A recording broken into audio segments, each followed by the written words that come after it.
In my view, this ever-increasing drive of more and more food production is the worst disservice that has ever happened to British farmers, because as yields go up, their income goes down. It's an appalling treadmill. They just have to work harder and harder and harder and faster and faster and faster in order to try and make ends meet. And that's all because of overproduction, which is forcing food prices down. At the end of the day, it's the environment that's paying the cost. We're all paying the cost. More pollution, more groundwater contamination, and less biodiversity. That's the result of an over-farmed environment, which is exactly what's happening today.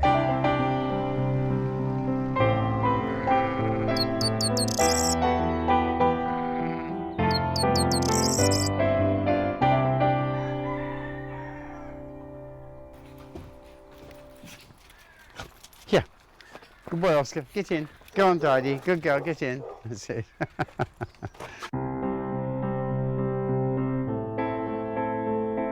I'm Henry Edmonds, and I farm an organic mixed farm near Salisbury. This is actually the boundary between Hampshire and Wiltshire we're driving on. On the Cheltenham estate, we have the flock of pedigree Hampshire Down sheep, mostly grazing on restored downland, of which we have quite a lot. Then we have 2 dairy herds. We rear all the calves from the dairy to become beef. Also, about 500 acres of cereals are grown, winter oats or spring barley, and everything is grown without the use of fertilizers and sprays.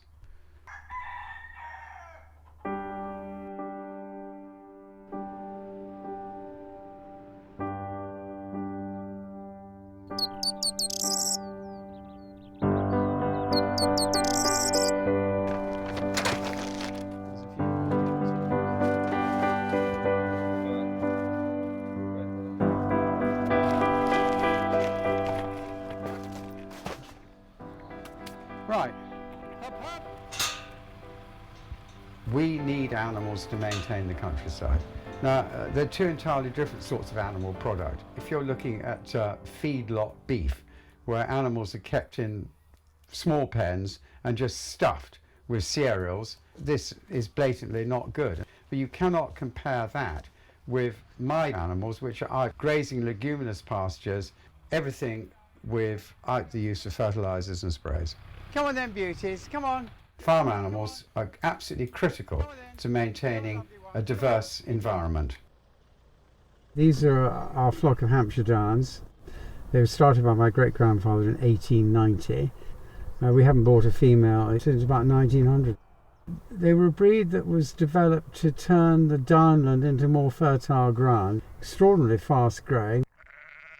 They're exploiting quite poor quality grazing and turning it into first-class quality meat. This field was growing cereals 20-something years ago, so they are an integral part of the management to turn them back into downland.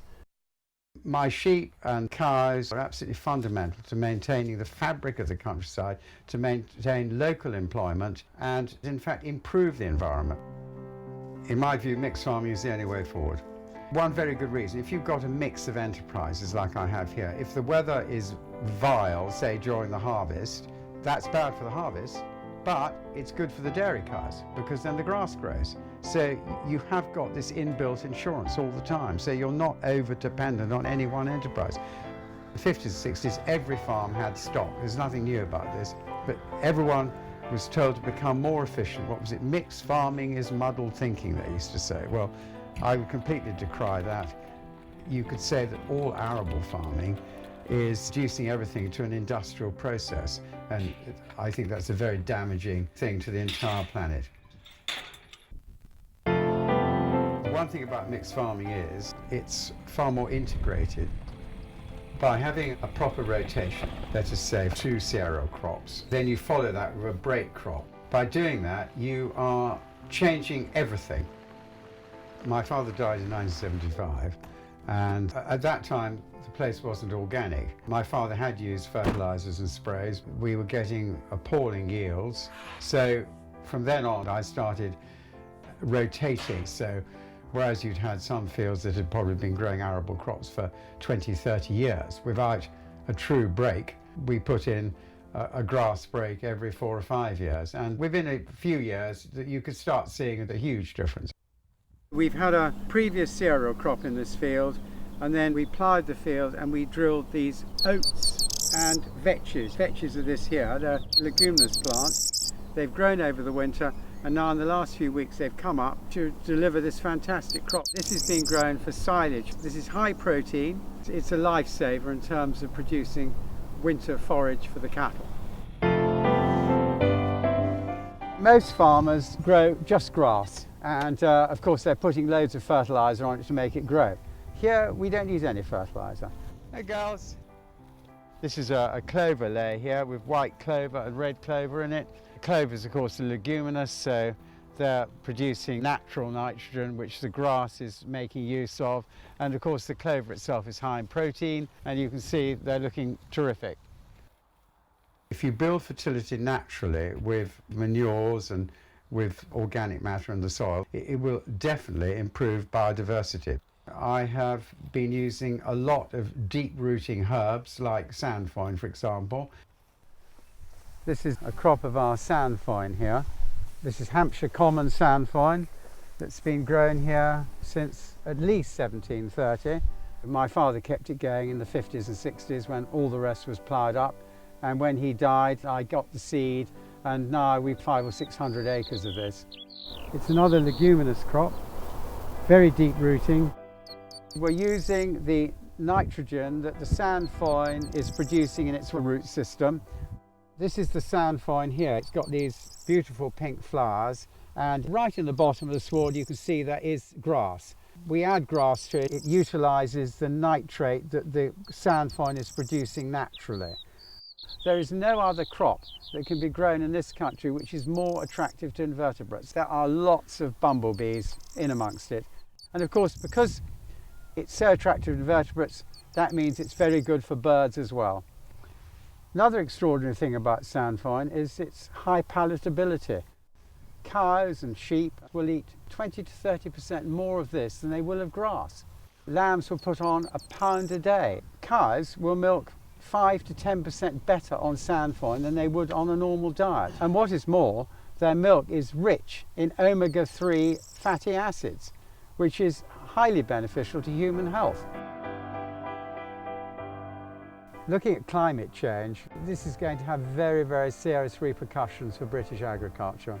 And this crop is so drought resistant. In fact, last year we took 2 silage cuts off this field when we were short because the sandfoin performed better in the drought than any other crop on the place.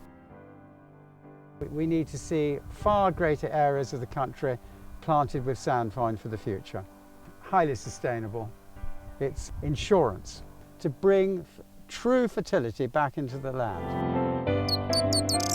I've always been interested in the environment, and it was obvious to me, even within a year of converting from being a conventional farmer to an organic farmer, the differences were immediate. The cow pasture looks wonderful, doesn't it? The place was far more alive, far more insects, butterflies. Our numbers of goldfinches went up, numbers of breeding lapwings went up, numbers of corn buntings increased. So the benefits are extraordinary. This is a hedge I planted about 15 years ago, and it's really done very, very well. The hedge itself, it's at least 4 or 5 metres wide. Last year we had 2 pairs of corn buntings nested. We had one at this end and one down near the middle. In fact, I can hear one corn bunting just over here now. This is a classic example of how I leave a wide headland here on the edge of the field, because the corn buntings will come and nest just 2 or 3 feet into this rough edge here. And when we cut the crop, we won't cut too tight, leaving a good wide margin down the edge of the field so that they have every chance of rearing their chicks. And incredibly, they fledge in 12 days after hatching, very quick. I'll try and get it to call again, because sometimes this works.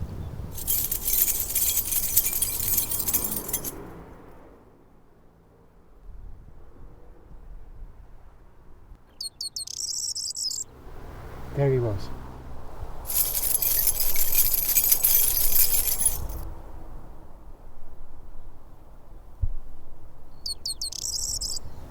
There he is.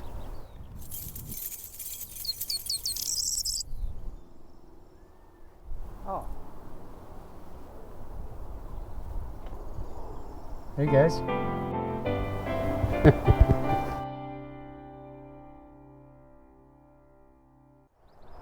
This site might look like a mess. In fact, I think to most farmers they would, and they'd love to get their hands on it and pull all the bushes out. But in fact, I've been working on this field for over 40 years. And now we have a wonderful wildlife site with many different species of rare butterflies, lots of breeding birds, and a very diverse flora. There are over 132 species of plant.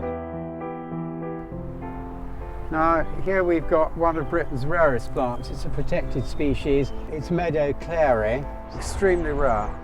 It's a nice little patch of Dyer's greenweed. The green hair streak lays its eggs on this. Here's a green hair streak, just settled here.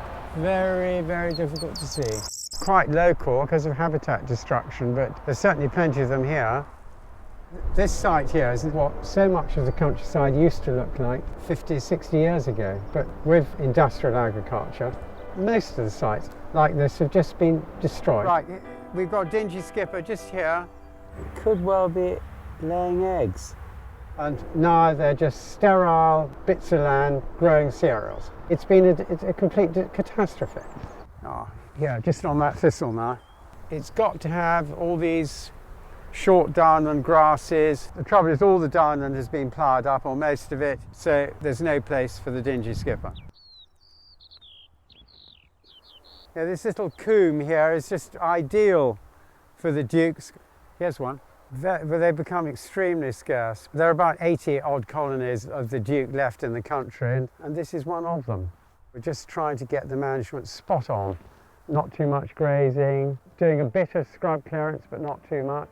So one gets this sort of dappled landscape.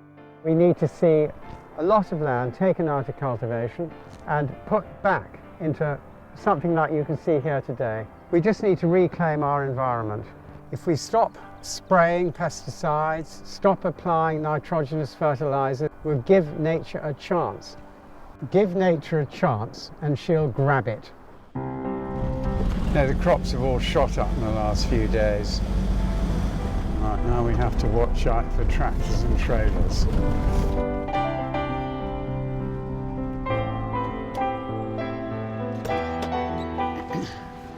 Well, here we're busy harvesting this field of vetches, oats and vetches here. The quantity coming off the crop is enormous, and we've got 3 tractors and trailers hauling it, and they can hardly keep up with the machine. The kestrel hovering over there.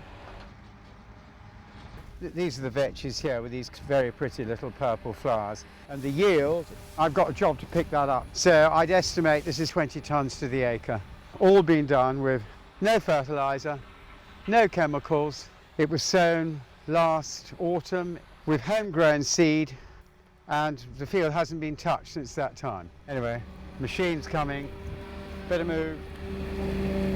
Modern arable farming has completely destroyed soil. It's lost its organic matter content, fields are being washed away, and farmers are compensating for this loss of natural fertility by using more and more artificial fertilisers. This can't go on. I've heard there are only 50 harvests left, and after that the soil won't be able to support a crop anymore. Well, this is the answer, to bring true fertility back into the land. We've got a nice little plant corn salad here.